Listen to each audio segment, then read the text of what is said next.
Good morning. It's another beautiful, gorgeous day. There was a story. There was once a king that was saved by a regular farmer.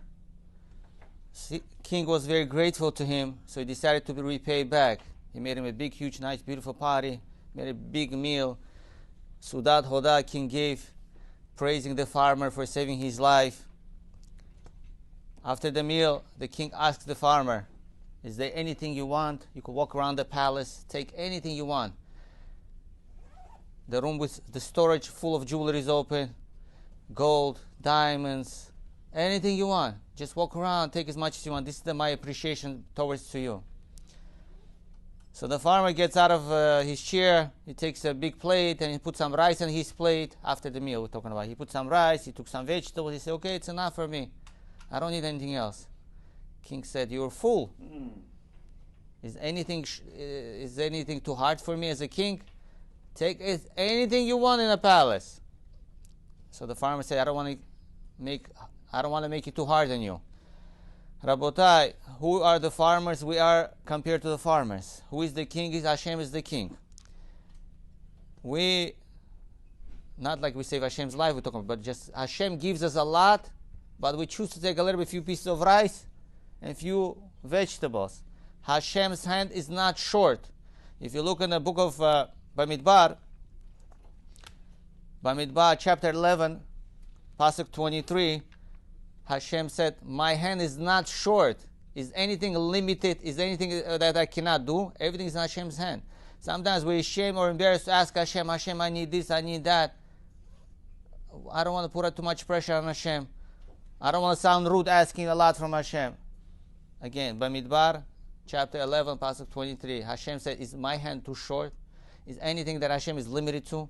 Ask as much as you want." If we look in the book of prophets, we find Hannah. Hannah couldn't have kids for many years. She was praying, asking Hashem for kids for many, many, many years. 19 years she was praying to have a child. 19, and her prayers were accepted also.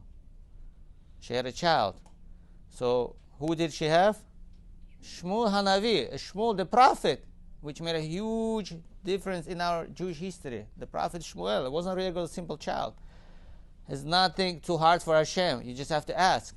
So if you look in the Masechta Brachot, page 31, Amud Bet, second side of the page, Rabbi Yochanan explains what was Hannah praying for, what kind of child. It took her so many years, 19 years to pray. She was asking, she said, "Hashem, I want to have a child like Moshe Rabbeinu and Aaron HaKohen. This is the type of child I want."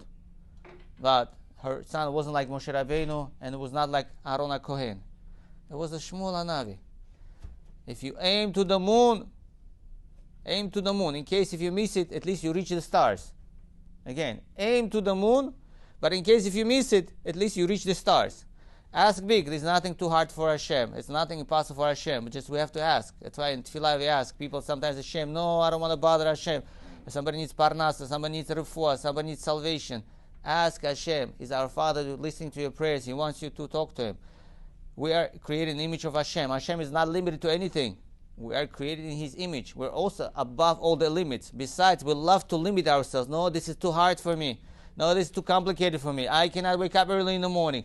I cannot walk too much. I cannot work too hard. I cannot do this. I cannot study too long. I cannot focus." You are limiting yourself. We're constantly limiting and more limiting. We are above all the limits because we are created in the image of Hashem. Nothing, just like nothing too hard for Hashem, nothing too hard for us. Hashem is not in short. His hand is not short, unlimited. We are part of Hashem. Our soul is part of Hashem. We're also unlimited.